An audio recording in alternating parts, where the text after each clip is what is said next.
얼마 전에 무관심에 대한 릴스를 올렸잖아요. 쓰리돈트라고 하죠. 우리 보호자님들이 호감교육을 등록하고 나서 교육하기 전에 따라 해봤던 교육 방법들이 있는지 설명을 듣다 보면 무관심을 하는 4가지 원칙이에요. 4대 접촉 금지라는 게 있더라고요. 그냥 무관심해라가 아니라 특별한 메시지가 있는 것처럼 쓰리돈트라고 3가지 하지 마세요 라고 있잖아요. 눈 마주치지 마라, 이름 부르지 마라, 만지지 마라. 이거를 의외로 많이 따라들 하세요. 왜 하셨나요? 라고 했더니 문제 행동 있으면 이걸 해야 된다 그랬대요. 왜 무관심을 하는지 모르시는 거예요. 왜 시선을 마주치면 안 되고, 왜 이름을 부르면 안 되고, 왜 안아주고 만져주면 안 되는지, 왜 하면 안 되는지를 알고 따라 하셔야 되는데 그냥 하지 말라면 안 하는 거죠. 왜 하면 안 되지? 이게 우선이 돼야 돼요. 우리 보호자님들이 왜 하지 말라는 걸까? 도대체 이 의미가 무엇일까? 무관심을 하는 게 잘못됐다고 말씀드리는 게 아니에요. 경우에 따라서 무관심이 필요하죠.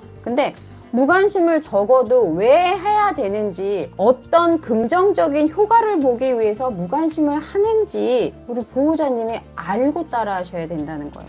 근데 모르고 그냥 따라 하시는 분들이 많아요.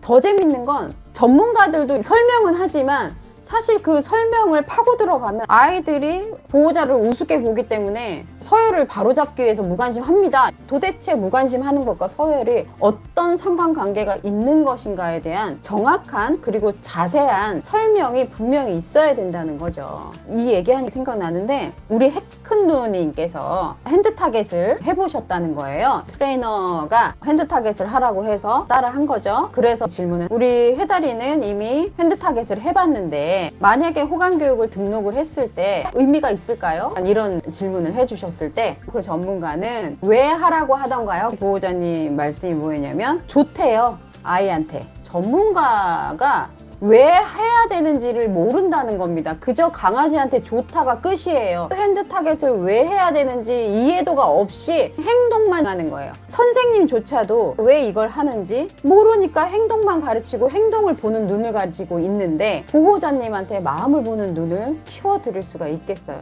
왜 이걸 하는지에 대한 설명조차도 못하는데. 상담했던 정보들을 이렇게 보면요, 안타까운 게 아이들이 다 1년 이전 아이들이에요. 아직 뇌가 다 발달되지 않은, 1살도 안 된 거예요. 그런 아이들이 5살, 6살 아이의 행동을 하고 있다는 거예요. 그만큼 조숙하다는 거죠. 왜 조숙하겠어요? 그 강아지의 그 개월세에 맞춰서 그렇게 지내면 되는데 뭔가 많이 해주려고 노력을 하다 보니까 아이들이 자꾸만 망가져가는 거예요. 아이들을 키워내는 양육의 과정이 슬기로워야 돼요. 지혜로워야 되고. 그런데 앉아 엎드려 기다려, 매트 위로 올라가, 하우스, 그런 것만 가르치잖아요. 어린아이한테 너는 착할 필요 없어, 전교 1등만 하면 돼, 이렇게 하는 거랑 똑같은 거예요. 엄한 것에만 관심을 갖고 양육을 하다 보니까 아이들이 내면은 약하고 행동은 거칠어지는 거예요. 거칠고 포악스러워지죠. 그러다 보니까 이 개는 입마개 해야 되는 거 아니냐, 입마개 시비가 싸움이 되는 거예요. 어디서부터 잘못됐다라고 이야기를 해야 될지 모르겠어요. 진짜로 다 잘못했기 때문에.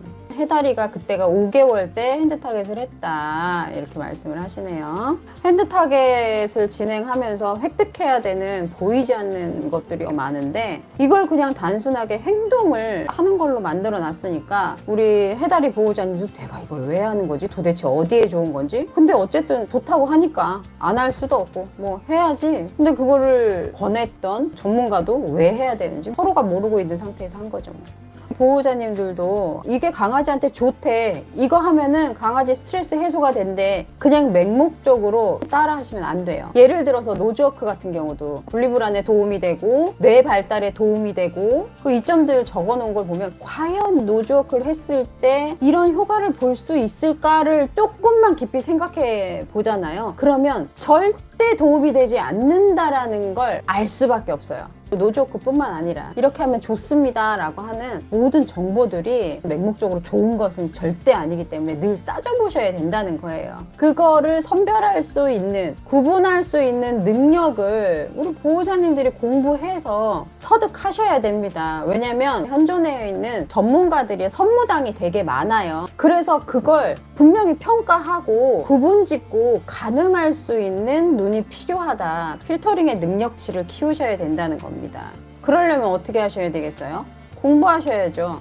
고민하셔야 됩니다. 아, 전문가가 얘기했으니까 맞겠지? 아니에요. 전문가들도 틀리는 사람들도 많아요. 물론 제가 이야기하는 것도 틀린 부분이 있을 수 있어요. 저희가 지금 호감 카페 개설을 준비하고 있는데요. 올바르게 공부할 수 있는 장소가 없어요. 그래서 올바른 정보를 얻을 수 있는 장소를 저희가 만들도록 할 거예요. 영상도 공유 같이 하시면서 공부하시고 그러면서 하나씩 배워갈 수 있는 거죠. 조만간에 빨리 개설을 해서 여러분들 초대하도록 할게요. 아셨죠? 이 말씀을 왜 드리냐면 잘못된 정보의 바다에서 자꾸 실수를 하고 올바른 정보를 우리가 올려서 많은 분들이 좀 공부할 수 있게 해야 되겠다 이런 생각인 거죠. 보호자님들이 많이 따라했던 교육 방법들 많잖아요. 가장 대표적인 게 뭐예요? 블로킹인 거잖아요. 근데 블로킹이 왜 강아지에게 부정적인지에 대한 설명을 제대로 하는 전문가가 있을까요? 없을 거예요. 아마 다 블로킹 하라고 할 거예요. 왜냐면 블로킹 말고는 문제 행동을 고칠 방법을 모르기 때문에 주구장창 블로킹 하세요 라고 하는 거예요. 블로킹을 따라하다 보니까 허벅지를 물리더라. 블로킹 하면요 강아지들이 허벅지를 물어버려요. 그래서 나온 게 뭐예요? 블로킹 보드예요. 나 안 물리려고 물건을 가지고 밀치는 거예요. 근데 마치 블로킹은 블로킹대로 교육하는 방법이고 블로킹 보드는 블로킹 보드대로 교육적인 방법이다 라고 생각을 하는데 강아지 입장에서는요 무릎으로 밀치든 손으로 밀치든 쟁반으로 밀치든 바구니로 밀치든 쓰레기통으로 밀치든 똑같다는 거예요.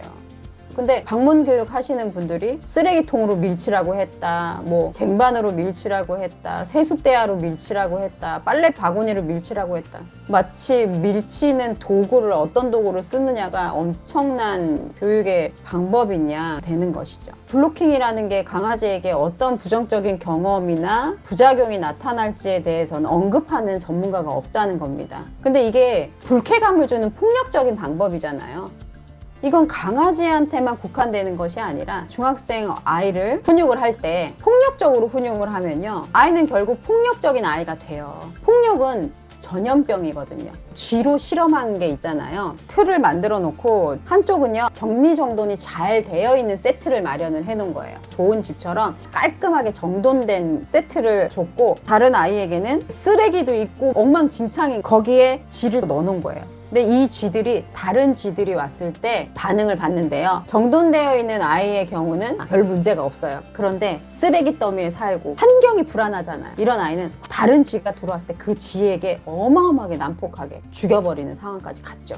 환경에서조차도 영향을 받아서 불안감이 생기면 아이는 폭력적으로 변해요. 여러분들이 흔하게 따라했던 블로킹이나 이런 방법들은요 아이에게 불쾌감을 주는 거예요. 환경적으로 불안감만 제공을 했을 뿐인데도 폭력적인 아이가 됐잖아요. 그런데 폭력을 경험하는 아이, 불쾌감을 경험하고 그 불쾌감이 불쾌감으로 끝나는 게 아니라 불쾌한 상황이 벌어질지도 모른다라는 예측 불안감 때문에 아이는 늘 불안한 삶을 살고 불안한 삶을 살다 보니 내면이 부실하겠죠. 내가 이겨낼 수 있는 상황인지 아닌지 모르지만 두려움이 커지고 불안감이 크니까 쉽게 공격성을 나타내고 으르렁거림이라든가 짖는 행동이라든가 여차하면 누군가를 공격해야 된다라고 행동을 해버린다는 겁니다.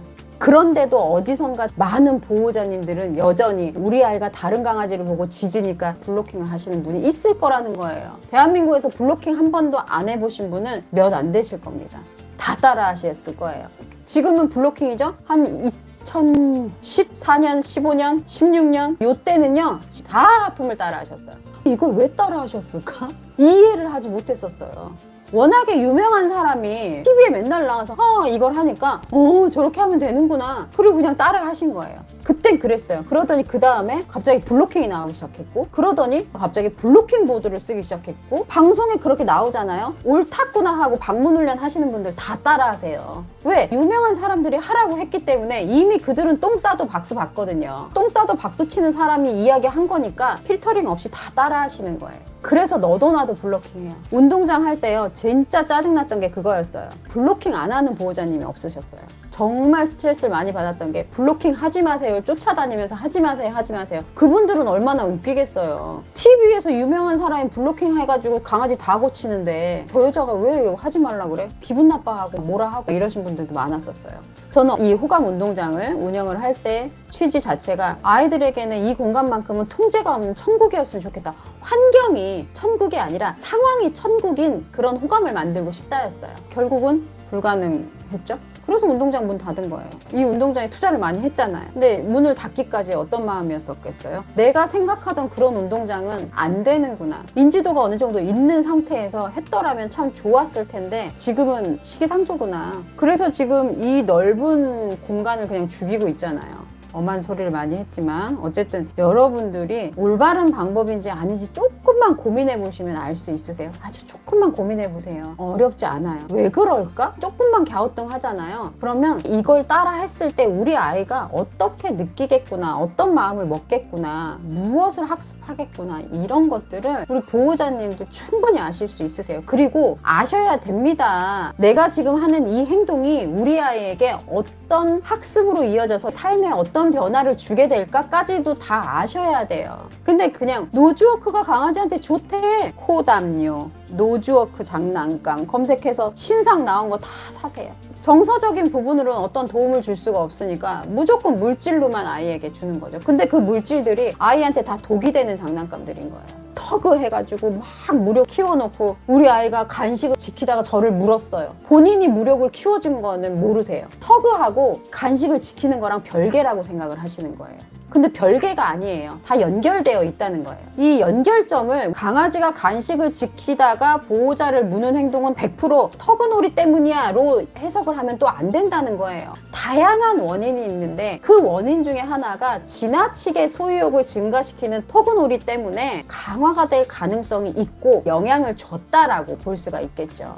이 정보의 바다에서 옳은 정보와 내가 수용해도 괜찮은 정보, 보호자님 스스로 배제해야 되는 정보들은 충분히 걸으실 수 있으세요. 그러기 위해서는 조금만 공부하시면 됩니다. 조금만. 방법 따라 다니시지 마시고요. 안 짖게 하는 방법, 흥분 가라앉히는 방법, 그런 방법 없습니다.